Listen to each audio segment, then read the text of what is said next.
Call আউটে যাচ্ছি। লন্ডনে আসলে ঝড় ছিল উইকেন্ডে। সেই ঝড়ের ভেতরে মেট অফিসের ওয়ার্নিং ছিল, রেড ওয়ার্নিং আর কি, কাজ না থাকলে ঘরে থাকার জন্য। যাই হোক, কাজ থাকলে তো বাইরে যেতেই হবে। তো বয়লার, হিটার এবং হট ওয়াটার সবই কাজ করছে, কিন্তু বয়লার নিচ দিয়ে পানি পড়ছে আর কি, বয়লার লিক করেছে। তো ফার্স্ট কল আউটে যে দেখে আসছি এটার ডাইভার্টার ভালভ লিকি। তো সঙ্গে করে ভ্যালিয়ান্টে দুই ধরনের ডাইভার্টার ভালভ ব্যবহার করা হয় আর কি। একটা হচ্ছে কম্পোজিট, যেটাকে সবাই কমনলি বলে হচ্ছে প্লাস্টিকের, আর একটা হচ্ছে ব্রাশ। তো আমি আসলে দুইটাই নিয়ে গিয়েছি, প্লাস্টিক এবং ব্রাশ দুইটাই। তো বয়লারটা অনেক দিন যাবত লিক করছে। নিচে যে পরিমাণ রাস্ট, তাতে বোঝা যায় যে আসলে আস্তে আস্তে খুব স্লো লিকিং ছিল। পরে এটা আসলে কেসিংয়ের ভেতরে অনেকটা পাডেল হয়ে গেছে আর কি। তো এই কাজের প্রথম হচ্ছে যে ইলেকট্রিক্যাল আইসোলেশন, ইলেকট্রিসিটি অফ করে দিয়ে, মানে বয়লার যেটাকে সাপ্লাই দেয় সেটা অফ করে দিয়ে। তো কুইকেস্ট ওয়ে এই পাডেল মানে ওয়াটারটাকে বের করার হচ্ছে একটা যে ওয়েট ভ্যাকুয়াম দিয়ে ভেতরটাকে একদম ড্রাই করে ফেলা। তো সেটাই করছি, ওয়েট ভ্যাকুয়াম দিয়ে সমস্ত জমা যে ওয়াটার সেটাকে সাকশন দিয়ে বের করে ফেললাম।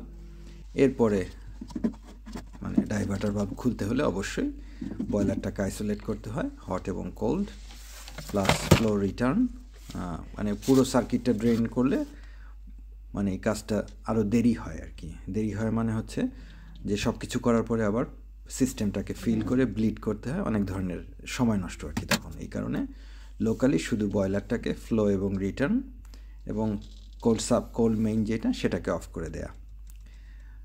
তো প্রথমে ব্রাশটা লাগাই, ব্রাশের ডাইভার্টার ভালভ ইনস্টল করি। কিন্তু যেটা হয়েছে, এই বয়লারটা আমার হচ্ছে আমি সম্ভবত 2015-তে আমার এটা ছিল ফার্স্ট বয়লার ইনস্টলেশন। সো 2015 থেকে আজকে পর্যন্ত, মানে যেদিন আমি গিয়েছি ওই দিন পর্যন্ত এই বয়লারটাকে কোনো কিছুই করতে হয় নাই আর কি। মানে এটা নীরবে সার্ভিস দিয়ে গেছে গত 8 বছর কি 9 বছর, এরকম একটা কিছু হবে। তো যাই হোক, প্লাস্টিকের যে ডাইভার্টার ভালভ ছিল সেটাকে খুলে ব্রাশটা ইনস্টল করলাম। কিন্তু সমস্যা যেটা হলো যে হিটিং একবারেই কাজ করা শুরু করলো, কিন্তু হট ওয়াটারটা সমস্যা দেখা দিল এরকম যে ইন্টারমিটেন্ট, সে দিচ্ছে আবার কাট অফ হয়ে যাচ্ছে। তো হট ওয়াটার আসছে এবং চলে যাচ্ছে, এটাকে আমরা ইন্টারমিটেন্ট বলি, এবং বয়লার বেশ নয়েজ করছে আর কি।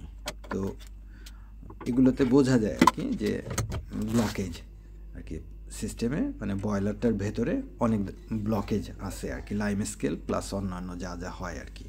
দীর্ঘদিন যদি ওয়াটারটা রিনিউ না করা হয় এভরি ইয়ার, কিংবা কোনো কেমিক্যাল ইউজ করা না হয় ইনহিবিটর, তাহলে এই ধরনের সমস্যা হয় আর কি।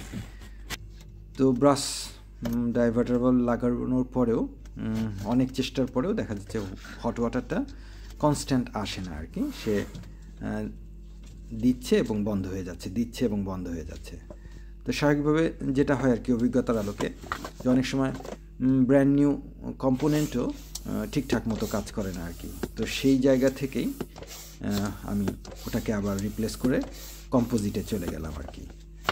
তো যেই কাজটা আসলে 1 ঘন্টায় আমার শেষ হয়ে যাওয়ার কথা ছিল, কিন্তু এই ব্লকেজের কারণে আমাকে একই জিনিস আসলে 2-3 বার করতে হলো আর কি। তো কম্পোজিট চেঞ্জ করা হলো, কম্পোজিটে নিয়ে আসলাম, আগে যেটা ছিল সেই কম্পোজিট লাগালাম নতুন আর একটা। কিন্তু এরপরেও হট ওয়াটারটা আসলে মানে আগের চেয়ে ইন্টারমিটেন্টটা একটু কম হয়েছে, কিন্তু আসলে ফ্লোটা কন্টিনিউয়াস হট দিচ্ছে না আর কি। তারপরে প্লেট হিট এক্সচেঞ্জারটাও চেঞ্জ করে দিলাম এবং ফ্লো টারবাইনও চেঞ্জ করলাম। সব কিছু করে বয়লার কাজ করছে।